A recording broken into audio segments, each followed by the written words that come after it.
The Seahorse Effect by Sierra Steinbrecher. Chapter 26. Persuasions. Padme waited anxiously at the hatchway of her small ship. It's a good thing Jedi fighters are small or we wouldn't have room to land, she thought. Still, the way it was almost pushed into the bushes in an attempt to make room spoke of Anakin. I hope he didn't just push the whole thing, Padme worried. He could hurt himself at this point, especially with what's happened. The extra stress of Obi-Wan finding out wouldn't help Anakin's health or the twins.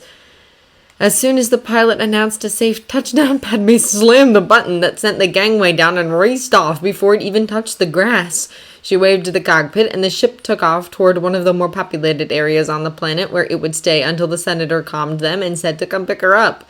Quickly, she ran down the path, and the front door opened to meet her with a very anxious and very pregnant Anakin waiting in the doorway.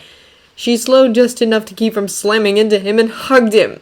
It was a bit more awkward than before, since she had to bend over the large bump that was the twins and hug him around the shoulders, but the warm arms around her own shoulders were still comforting. She felt his tense muscles relax and realized just how worried he was about all this. "Hey," she comforted, touching his cheek with her hand.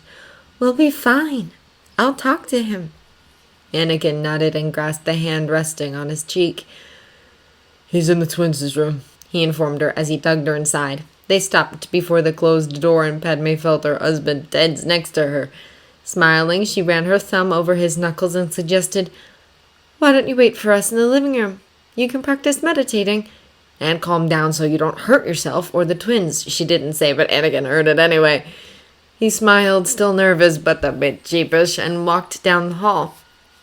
Padme took a deep breath to brace herself and opened the door. Obi-Wan was sitting in front of one of the windows in a pose Padme knew from experience with her husband meant he was meditating. She also knew it was rude to wake a Jedi from that state, so she sat down on the bed trying to think of something to say that would make the Jedi more sympathetic towards her family. She didn't have long to wait. Relaxing his posture and opening his eyes, Obi-Wan slid out of meditation and frowned slightly when he saw her. "Padme," he greeted, nodding in her direction. She almost flinched at the rather cold greeting. Usually she would have hugged Anakin's old master. Now she just nodded and got up to sit in front of him. "What did Anakin already tell you?" she asked.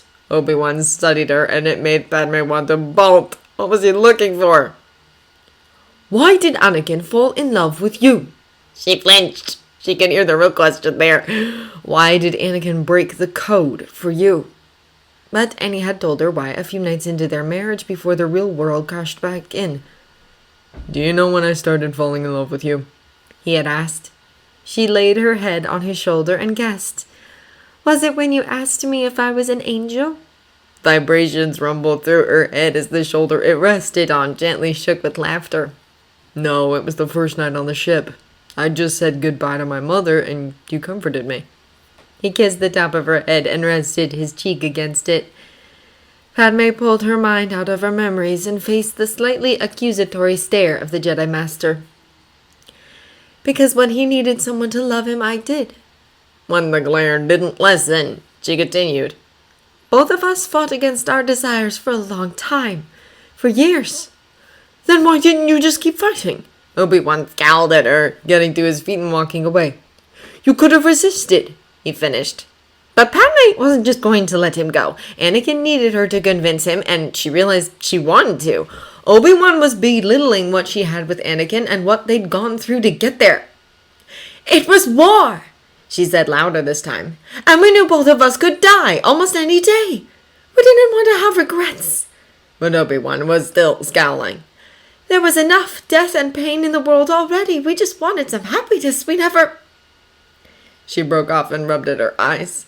She hated thinking about that time. "We never thought it would lead to children." "But how could you let him do this?" the Jedi asked, and Padme noticed that he wasn't scowling anymore.